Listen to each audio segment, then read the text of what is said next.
Hello दोस्तों, एक बार फिर से आपका अपने ही YouTube channel SR study number 1 में बहुत बहुत स्वागत है। आज का वीडियो है हमारा क्लास 10th के केमिस्ट्री का फर्स्ट चैप्टर रासायनिक अभिक्रिया तथा समीकरण। इस चैप्टर का पहला वीडियो अपलोड है। अगर आप उस वीडियो को नहीं देखे हैं तो आसानी से जाकर प्लेलिस्ट में देख सकते हैं। आज हम सेकेंड वीडियो के बारे में बात करने जा रहे हैं। इससे पहले एक वीडियो जो कि बहुत महत्वपूर्ण है, उसके अंदर बहुत सारी बातें बताया गया है। आप उसको भी जाकर आसानी से प्लेलिस्ट में देख लीजिए और इस वीडियो को शुरू से अंत तक देखिए। आपको समझने में या कोई चीज़ की दिक्कत नहीं होगी। सिर्फ एक ही शर्त है कि आप वीडियो को शुरू से अंत तक देखें। तो चलिए आज के वीडियो के अंदर हम समझने जा रहे हैं रासायनिक समीकरण के दो प्रकार होते हैं। कितने होते हैं? दो प्रकार होते हैं, असंतुलित रासायनिक समीकरण, संतुलित रासायनिक समीकरण। और इसको जो है कि रासायनिक समीकरण को संतुलित करने की विधि को भी इस वीडियो के अंदर समझेंगे। तो चलिए शुरू करते हैं। रासायनिक समीकरण दो प्रकार के होते हैं। कितने? दो प्रकार के होते हैं। आपको पहले से ही पता होगा कि रासायनिक समीकरण दो प्रकार के होते हैं। तो कौन कौन सा होते हैं भैया मेरे? तो होते हैं एक संतुलित रासायनिक समीकरण यानी कि बैलेंस्ड केमिकल रिएक्शन। क्या? Balanced chemical equation. और दूसरा जो होता है वो होता है असंतुलित रासायनिक समीकरण यानी कि अनबैलेंस्ड केमिकल इक्वेशन। तो यहाँ तक समझ गए। तो अब बात आती है संतुलित रासायनिक समीकरण हम किसको बोलेंगे या संतुलित रासायनिक समीकरण किसे कहा जाता है। आपसे क्वेश्चन है तो आप इसको ऐसे ही सॉल्व कर सकते हो। वैसा रासायनिक समीकरण जिसमें अभिक्रिया के पहले तथा उसके बाद प्रत्येक तत्व के परमाणुओं की संख्या समान रहता है, उसे संतुलित रासायनिक समीकरण कहते हैं। तो ये रहा डिफिनेशन संतुलित रासायनिक समीकरण को। जैसे आप समझने के लिए इसका एग्जाम्पल भी लिख डालें और इसको समझ डालें। तो जैसे मैग्नीशियम प्लस क्लोरीन बराबर magnesium chloride, calcium oxide plus calcium hydroxide, दोनों मिलके बना कैल्शियम। ये आसानी से आप यहाँ तक क्लियर है। तो चलिए अब असंतुलित के बारे में बात करते हैं। असंतुलित रासायनिक समीकरण वैसा रासायनिक समीकरण जिसमें अभिकारकों तथा प्रतिफलों में प्रत्येक तत्वों के परमाणुओं की संख्या असमान है। क्या है? प्रत्येक तत्वों के परमाणुओं की संख्या बराबर नहीं होता है या असमान है। ठीक, उसे ही हम लोग असंतुलित रासायनिक समीकरण कहते हैं। तो यहाँ तक आपको आसानी से समझ में आया होगा, हम उम्मीद करते हैं। तो इसका भी एग्जाम्पल है, उसको भी आप आसानी से समझ लीजिए। जैसे यहाँ लिखा हुआ है, जैसे देखिए आप इसको अपने कॉपी पे लिख दीजिए और इसको आसानी से याद कर लीजिए। ये आपके लिए बहुत महत्वपूर्ण है। अगर आप क्लास 10th के स्टूडेंट हैं या कोई भी other CBSE board, Bihar board, कहीं से भी आप पढ़ रहे हैं ना, तो आपके लिए ये जानकारी लेना बहुत ज़रूरी है। चलिए अब समझते हैं नोट में। नोट कहता है संतुलित रासायनिक समीकरण द्रव्यमान संरक्षण के नियम का पालन करती है। क्या करती है? द्रव्यमान संरक्षण के नियम का पालन करती है, जबकि असंतुलित रासायनिक समीकरण द्रव्यमान संरक्षण के नियम का पालन नहीं करती है। संतुलित और असंतुलित में अंतर भी इसके अंदर आ गया। नोट में कहता है संतुलित द्रव्यमान संरक्षण का नियम का पालन करता है और असंतुलित उस नियम का पालन नहीं करता है। चलिए आगे, रासायनिक समीकरण को संतुलित करने की विधि। रासायनिक समीकरण को संतुलित करने का दो विधि है, हेड एंड ट्रायल मेथड यानी कि अनुमान विधि, और दूसरा है अलजेब्रिक मेथड यानी कि बीजगणितीय विधि। ये आप मैथ में बहुत ज़्यादा प्रयोग करते होंगे। तो इस तरह की बातें आती है इस चैप्टर के अंदर, तो आपको आसानी से समझ में आ रहा होगा। तो चलिए अब आगे भी समझते हैं। पहला नंबर से हम रासायनिक समीकरण को संतुलित करेंगे। तो ए नंबर में क्वेश्चन दिया हुआ है और इसका ये संतुलित किया हुआ है। ठीक है, और बी में, सी में, तो इसको आसानी से आप समझ सकते हैं। आसानी से अपने कॉपी पे नोट्स बना लीजिए। दोस्तों, हम हर वीडियो में यही बात बोलते हैं कि आप एक कॉपी लेकर बैठें और आसानी से अपने कॉपी पर 2 कॉपी इसका उतार लें और आपके लिए बहुत ही फ़ायदेमंद होगा। ऐसा नहीं लग रहा होगा आपको कि हम यूट्यूब से पढ़ रहे हैं, ऐसा लग रहा होगा कि आप एक ऑफलाइन क्लास कर रहे हो। आपको आसानी से समझ में आएगा। अगर आपके पास नोट्स रहेगा, आप खाली टाइम में, अल्टर टाइम में आप उसको देखोगे, पढ़ोगे, तो आपका बोर्ड एग्ज़ाम की तैयारी बहुत अच्छे से होगा, बहुत बेटर होगा। यही कहना चाहेंगे हम। आप अपना कॉपी लेकर बैठें और अपनी कॉपी के साथ कुछ ना कुछ लिखते चलें, आसानी से उसको समझते चलें। और हाँ, अगर आपको जहाँ भी दिक्कत हो रहा है तो आप वीडियो में कमेंट करके पूछ सकते हैं, आसानी से हम उसका सॉल्यूशन ज़रूर आपके लिए अपलोड करेंगे वीडियो बना के। रासायनिक समीकरण में उपयोग होने वाले निम्नलिखित पदों का संकेत, ये आप ऐसे ही अपने कॉपी पर लिख दीजिए, आपको आसानी से समझ में आया होगा। जैसे कि 1 नंबर में है ठोस। ठोस को हम लोग बोलते हैं सॉलिड। क्या बोलते हैं? सॉलिड। और इसका संकेत क्या होता है? एस होता है।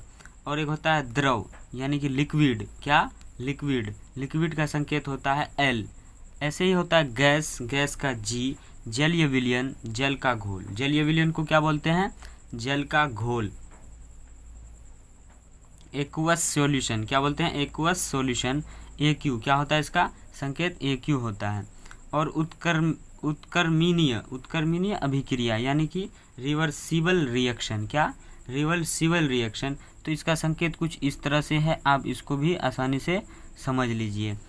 तनु विलयन, तनु विलयन को DIL डॉट, इसका संकेत क्या होता है? DIL dot. और सांद्र विलयन का होता है कॉन्स डॉट। अवक्षेप का बनना, अवक्षेप का बनना, इसका एक संकेत होता है S, यानी कि इसका एरो नीचे की तरफ दर्शा रहा है, इसका एरो नीचे दर्शा रहा है। गैस का विलयन का एरो किधर दर्शा रहा है? ऊपर दर्शा रहा है। तो दोस्तों, ये संकेत के बारे में आप आसानी से समझ गए, और संकेत समझना आपके लिए ज़रूरी था। ये आपको नहीं मिल पा रहा था, तो आपके साथ एक ऐसा कुछ जानकारी मिला जो कि बहुत महत्वपूर्ण है जानकारी। तो चलिए अब इसी तरह से कुछ आगे बात करते हैं, आगे टॉपिक को आसानी से समझते हैं। टॉपिक है उत्प्रेरक। क्या? उत्प्रेरक, यानी कि कैटेलिस्ट वैसे पदार्थ जो रासायनिक अभिक्रिया के दर को क्या करता है? बढ़ाता है, उसे उत्प्रेरक यानी कि कैटेलिस्ट कहते हैं। क्या कहते हैं? कैटेलिस्ट कहते हैं। जैसे कि आपको समझने के लिए एग्जाम्पल लिख दिए हम। पैलेडियम, क्या? पैलेडियम, निकेल, ETC बहुत सारा होगा, आप आसानी से खोज सकते हैं उसको अपने बुक से। चलिए आगे है रासायनिक अभिक्रिया के प्रकार। देखिए दोस्तों, ये सब चीज़ आपको नहीं मिलता है, आप बहुत सर्च करते हो यूट्यूब पे लेकिन नहीं मिलता है। एक अगर SR स्टडी नंबर वाले से अगर आप जुड़ जाते हो ना, तो आपके लिए कोई ऐसा टॉपिक नहीं है जो कि आपसे छूट जाएगा। आप टॉपिक को नहीं छोड़ पाओगे, आपसे टॉपिक छूट जाएगा, ये बहुत बड़ी बात है। तो ये रहा आपका कुछ रासायनिक अभिक्रिया के प्रकार के बारे में जानकारी। तो इसको भी आगे बढ़ते हैं, तो आसानी से समझिए और वीडियो में थोड़ा कॉन्सेप्चुअल होकर के वीडियो देखिए, आपके लिए बहुत ही जानकारी बढ़ेगी आपसे।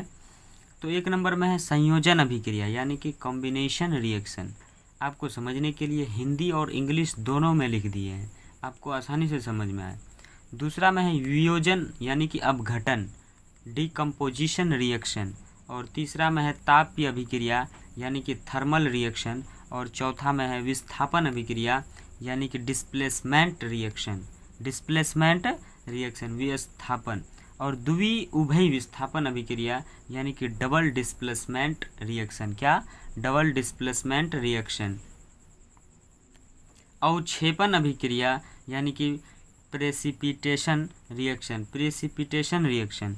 और 7वां नंबर पर है ऑक्सीकरण, यानी कि अपचयन, रेडॉक्स, इसका इंग्लिश क्या होता है? रेडॉक्स होता है, रेडॉक्स अभिक्रिया।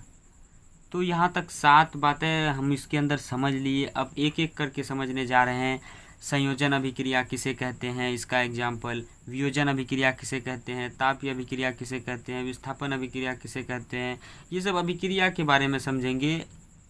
यहाँ से आगे जो होगा ये बहुत महत्वपूर्ण टॉपिक है, इसके अंदर आपको समझना, पहचानना, लिखना बहुत ज़रूरी पड़ेगा। तो चलिए आगे समझने की कोशिश करते हैं। पहला नंबर में है संयोजन अभिक्रिया। ये क्या होता है, इसको समझने की कोशिश करें। जब 2 या 2 से अधिक पदार्थ संयोग करके एकल उत्पाद का निर्माण करता है, ऐसी अभिक्रियाओं को संयोजन अभिक्रिया कहते हैं। अलग मतलब 2 या 3, 4, 5, 2 से अधिक होना चाहिए, वो पदार्थ मिलकर एक पदार्थ का निर्माण करता है, यानी कि एक उत्पाद का निर्माण करता है। ऐसी अभिक्रिया को हम क्या कहते हैं? संयोजन अभिक्रिया कहते हैं। जैसे आपके सामने कुछ एग्जाम्पल है, बिना बुझा हुआ चूना और बुझा हुआ चूना। ये कई सारे पद ये मिलकर के एक बुझा हुआ चूना बना, ठीक है। तो मॉडल A+B यानी कि A+B, ए और बी अलग अलग चीज़ है, दो चीज़ है लेकिन अलग अलग है, ये दोनों मिलकर के एक ही बना AB बना AB। तो इसको पहचानने की क्या क्या अभिकारक यानी कि रिएक्टांट, अभिकारक को क्या बोलते हैं, रिएक्टांट बोलते हैं। दो या दो से अधिक और उत्पाद प्रोडक्ट यानी कि प्रतिफल कितना, एक, प्रतिफल एक है, उत्पाद दो है। AB क्या है, ये AB क्या है, अभिकारक है, क्या है, अभिकारक है, और उत्पाद यानी कि प्रोडक्ट AB है, ठीक। ये संयोजन अभिक्रिया को समझ लिए। तो इसी तरह से हम अब वियोजन अभिक्रिया के बारे में बात करते हैं। संयोजन अभिक्रिया का एग्जाम्पल है आपके सामने कोयले का दहन और जल का निर्माण, ये सब आप आसानी से अपने कॉपी पर लिख दीजिए। अब वियोजन अभिक्रिया को समझते हैं। एक टॉपिक है जो कि बहुत महत्वपूर्ण है, इसको समझिए। चूने का बुझाना, स्लैकिंग ऑफ लाइम, चूने का बुझाना। ये सब क्वेश्चन आपको एनसीईआरटी में मिलेगा और इसका सॉल्यूशन नहीं मिलेगा। बहुत मेहनत करने के बाद, बहुत खोजने के बाद आपके सामने इसका सॉल्यूशन आया है। तो इसको समझिए। ठोस कैल्शियम ऑक्साइड जल के साथ तीव्रता से अभिक्रिया करके कैल्शियम हाइड्रोक्साइड का निर्माण करके अधिक मात्रा में ऊष्मा उत्पन्न करता है, जिसे चूने का बुझाना कहते हैं। क्या कहते हैं, चूने का बुझाना कहते हैं। ये डिफिनेशन है। आप अगर सर्च मारोगे यूट्यूब पे ऐसा नहीं आएगा, ऐसा डिफिनेशन आपके सामने नहीं आएगा, लेकिन ये बहुत मेहनत और करने के बाद आपके सामने आया है। CaO प्लस H2O, ये मिल के क्या बना, CaOH2, यानी कि बिना बुझा हुआ चूना से क्या बना, बुझा हुआ चूना बना, ठीक है। तो नोट में है, बुझे हुए चूने का विलयन के उपयोग दीवारों के सफ़ेदी करने के लिए किया जाता है। क्या किया जाता है, बुझे हुए चूने का विलयन को उपयोग करने के लिए दीवारों के सफ़ेदी के लिए किया जाता है। Most important topic, calcium hydroxide वायु में उपस्थित कार्बन डाइऑक्साइड के साथ धीरे धीरे अभिक्रिया करके 2-3 दिन के बाद दीवारों पर कैल्शियम कार्बोनेट की एक पतली परत बना देता है। क्या बना देता है, एक पतली परत बना देता है, जिससे दीवारों पर चमक आ जाती है। CaOH2 प्लस CO2 मिलकर के CaCO3 प्लस H2O यानी कि लिक्विड है। दोस्तों ये सब टॉपिक आपको बहुत ज़रूरी है समझना, आप इसको समझिए। पानी में बुझा हुआ चूना के निलंबन को चूने का दूध, नोट में है, ये ज़रूरी है, ये बहुत ज़बरदस्त टॉपिक है। जब चूने की दूध को स्थिर छोड़ देते हैं तो बुझा हुआ चूना नीचे बैठ जाते हैं। तो इस प्रकार प्राप्त विलयन को चूने का पानी कहते हैं। क्या कहते हैं, जो विलयन हमको प्राप्त होता है उसको चूने का पानी कहते हैं। वियोजन अभिक्रिया को समझते हैं, इसका डिफिनेशन समझते हैं। वियोजन अपघटन, बात एक ही होता है, यानी कि डिकम्पोजिशन रिएक्शन, वैसी अभिक्रिया जिसमें एकल अभिकारक अर्थात एक ही पदार्थ टूटकर दो या दो से अधिक उत्पाद का निर्माण करते हैं, जिसकी वियोजन अभिक्रिया कहते हैं। जिसे क्या कहते हैं हम लोग, वियोजन अभिक्रिया कहते हैं। तो इसका एग्जाम्पल भी आप आसानी से देख लीजिए। आपके सामने ये सब एग्जाम्पल है वियोजन अभिक्रिया का, अब इसको समझिए। और नोट में एक बात कहता है जो कि हम आपको बताना चाह रहे हैं। वियोजन अभिक्रिया में अभिकारकों को तोड़ने के लिए या विद्युत ऊर्जा की आवश्यकता होती है। अभिकारकों को जब हम तोड़ेंगे तो उस समय हम लोग किसका उपयोग करेंगे, विद्युत ऊर्जा का उपयोग करेंगे। ऊर्जा के रूप के आधार पर वियोजन अभिक्रिया 3 प्रकार के होते हैं। मतलब कि ऊर्जा का अलग अलग रूप के आधार पर वियोजन अभिक्रिया 3 प्रकार के होते हैं। नंबर 1 ऊष्मीय अपघटन अभिक्रिया, और नंबर 2 वैद्युत अपघटन अभिक्रिया, नंबर 3 प्रकाश अपघटन अभिक्रिया। ये आपको इंग्लिश के साथ बताया गया है, तो आप इसको आसानी से देख लीजिए। दोस्तों ये सब वीडियो हर एक टॉपिक पे आपको यूट्यूब पे ऐसा कोई भी वीडियो नहीं मिलेगा जिसमें कि आपको टॉपिक वाइज समझाया जा रहा है। तो अभी भी अगर आप हमारे चैनल को सब्सक्राइब नहीं किए हैं तो आपसे रिक्वेस्ट है कि आप हमारे चैनल को सब्सक्राइब कर दीजिए, ताकि ऐसी वीडियो आपको सबसे पहले देखने को मिले। ऊष्मीय अपघटन अभिक्रिया समझते हैं। ऊर्जा के द्वारा की गई अपघटन अभिक्रिया को ऊष्मीय अपघटन अभिक्रिया कहते हैं। ये इसका डिफिनेशन के साथ आपको एक एग्जाम्पल के साथ बताया गया है, तो आप इसको आसानी से देख लें और अपने कॉपी पे उतार लें इसको आसानी से। दूसरा नंबर में है वैद्युत अपघटन अभिक्रिया, electrical decomposition reaction. Electrical decomposition reaction विद्युत धारा के द्वारा की गई अपघटन अभिक्रिया को वैद्युत अपघटन अभिक्रिया कहते हैं। क्या कहते हैं? वैद्युत अपघटन अभिक्रिया कहते हैं। वैद्युत अपघटन अभिक्रिया में किसी पदार्थ के द्रवित अवस्था या उसके जलीय विलयन से होकर विद्युत धारा प्रवाहित करते हैं तो वे अपघटित हो जाते हैं। क्या हो जाते हैं? अपघटित हो जाते हैं। तो दोस्तों आज का वीडियो बस इतना ही, फिर बात करेंगे थर्ड लेक्चर के वीडियो में। तो ये सेकंड वीडियो है इस चैप्टर का, रासायनिक अभिक्रिया तथा समीकरण का सेकंड वीडियो है। थर्ड वीडियो भी होगा, फर्स्ट वीडियो भी हो चुका है, तो आप आसानी से उसको प्लेलिस्ट में जाकर देखें और आसानी से समझें। तो अगर आपको यहाँ तक समझने में किसी भी प्रकार की दिक्कत आई तो आप वीडियो में कमेंट कर सकते हैं। तो दोस्तों आपसे यही रिक्वेस्ट है कि आप वीडियो को जहाँ तक हो सके ज़्यादा से ज़्यादा शेयर करें और अपने दोस्तों को वीडियो का लिंक शेयर करें ताकि वो भी कुछ सीख पाए। आप इतने अच्छे से क्लास अगर कर रहे हैं तो आप अपने दोस्तों को भी बताएं, दोस्तों को भी इस वीडियो का लिंक दें, वो भी आसानी से समझ पाए, आसानी से याद कर पाए, आसानी से उसके पास भी नोट्स हो, बिना क्लास किए, बिना क्लास में समझे वो आसानी से नोट्स के साथ तैयारी कर सकता है। तो जब तक के लिए